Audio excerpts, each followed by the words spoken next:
ಬುದ್ಧ ಬಸವ ಅಂಬೇಡ್ಕರರ ತತ್ವ ಸಂದೇಶಗಳಲ್ಲಿ ಬಹಳಷ್ಟು ನಂಬಿಕೆಯನ್ನಿಟ್ಟಿರ್ತಕ್ಕಂಥವರು, ಸಂವಿಧಾನದ ಆರಾಧಕರಾಗಿರ್ತಕ್ಕಂಥ ಯುವ ಮುತ್ಸದ್ದಿ ರಾಜಕಾರಣಿಗಳು, ಸಚಿವರಾಗಿರ್ತಕ್ಕಂಥ ಶ್ರೀ ಪ್ರಿಯಾಂಕ್ ಎಂ ಖರ್ಗೆಜಿಯವರು ಈ ಒಂದು ನಾಡಿನ ಸಮಗ್ರ ಅಭಿವೃದ್ಧಿಗಾಗಿ, ಜೊತೆಗೆ ವಿಶೇಷವಾಗಿ ಕಲ್ಯಾಣ ಕರ್ನಾಟಕದ ಒಂದು ಅಭಿವೃದ್ಧಿಗಾಗಿ ಅವರು ಉಪಮುಖ್ಯಮಂತ್ರಿ ಸ್ಥಾನವನ್ನು ಅಲಂಕರಿಸಬೇಕು.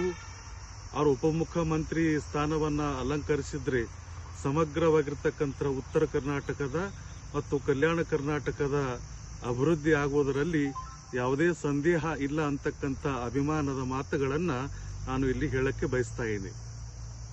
ಬುದ್ಧ ಬಸವ ಅಂಬೇಡ್ಕರರ ತತ್ವ ಸಂದೇಶಗಳಲ್ಲಿ ಬಹಳಷ್ಟು ನಂಬಿಕೆಯನ್ನಿಟ್ಟಿರ್ತಕ್ಕಂಥವರು, ಸಂವಿಧಾನದ ಆರಾಧಕರಾಗಿರ್ತಕ್ಕಂಥ ಯುವ ಮುತ್ಸದ್ದಿ ರಾಜಕಾರಣಿಗಳು, ಸಚಿವರಾಗಿರ್ತಕ್ಕಂಥ ಶ್ರೀ ಪ್ರಿಯಾಂಕ್ ಎಂ ಖರ್ಗೆಜಿಯವರು ಈ ಒಂದು ನಾಡಿನ ಸಮಗ್ರ ಅಭಿವೃದ್ಧಿಗಾಗಿ, ಜೊತೆಗೆ ವಿಶೇಷವಾಗಿ ಕಲ್ಯಾಣ ಕರ್ನಾಟಕದ ಒಂದು ಅಭಿವೃದ್ಧಿಗಾಗಿ ಅವರು ಉಪಮುಖ್ಯಮಂತ್ರಿ ಸ್ಥಾನವನ್ನು ಅಲಂಕರಿಸಬೇಕು.